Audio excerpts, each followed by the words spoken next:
धनिया लक्ष्मण। मैंने कहा ये क्या नाम हुआ धनिया लक्ष्मण? बोला क्यों, जब हल्दीराम हो सकता है तो धनिया लक्ष्मण तो हो ही सकता है। मैंने कहा बात में तो तेरे लॉजिक है भाई, लेकिन मैं एक बार बता रहा हूँ सर, पिछले दिनों मैंने मोदी जी से पूछा, मैंने कहा मोदी जी आपकी नीयत क्या है? मोदी जी बोले मेरी नीयत पाक साफ है।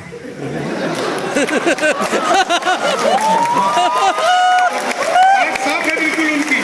पिछले दिनों चीते भारत में आए थे तो मैंने चीते से पूछा, मैंने कहा तुम भारत आ रहे हो, तुम्हें आते हुए डर नहीं लगा? बोले नहीं, हम वहीं से बीजेपी ज्वाइन करके आए हैं,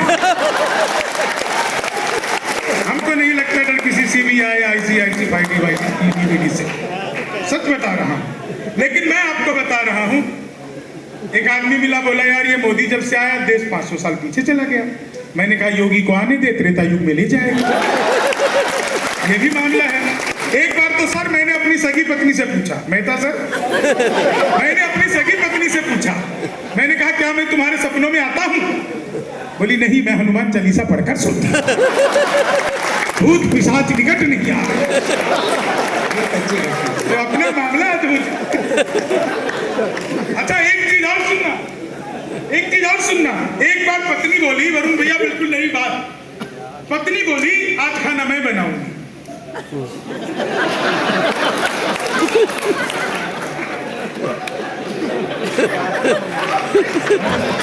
मैंने कहा धन्य हो गए, जो सबसे अच्छा आता है बना ले। मुंह बनाकर आ गई। लेकिन साहब उसने बनाई पनीर की सब्जी, उसमें मैंने पनीर ढूंढा, कहीं नहीं था।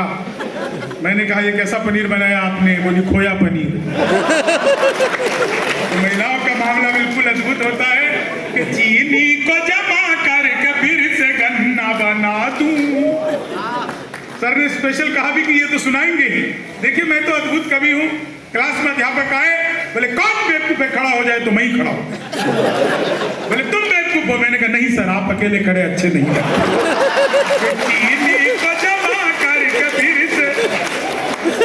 संस्कृत के अध्यापक आए, बोले तब सो माँ ज्योतिर्गम है, इसका हिंदी में अनुवाद करो। मैंने किया, माँ तू सो जा, मैं ज्योति के पास जा रहा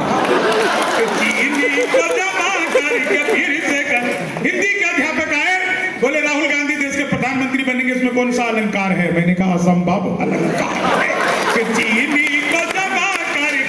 मैं सच बता रहा हूँ सर। गणित के अध्यापक आए, बोले मैंने तुम्हारे पिताजी को 2000 रुपए 6% ब्याज पर 10 दिन के लिए दिए, तो 10 दिन बाद कितना लौटाएंगे?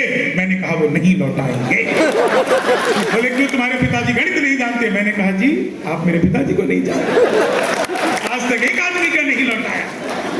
मैं बिल्कुल सच बता रहा हूँ। गणित वाला गया नहीं, बोला दशमलव किसे कहते हैं?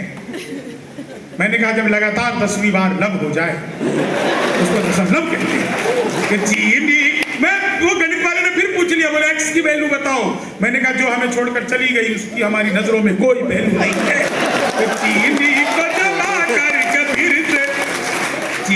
वो मैं बता रहा हूँ आपको। वो हिंदी के अध्यापक फिर आए, बोले आमंत्रण और निमंत्रण में क्या फर्क है?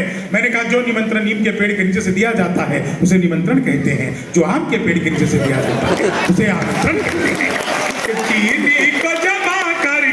क्या बढ़िया आप लोग सुन रहे हैं, आनंद ले रहे हैं। ये हंसी जो है ना साहब, यकीन मानिए आज अगर भारत का जनमानस यहाँ पर बैठ करके मुस्कुरा रहा है, भारत माता के नारे लगा रहा है, तो उसके बीच में कहीं ना कहीं अटल बिहारी वाजपेयी के सपनों का भारत है। तो आप लोग हंस रहे हैं,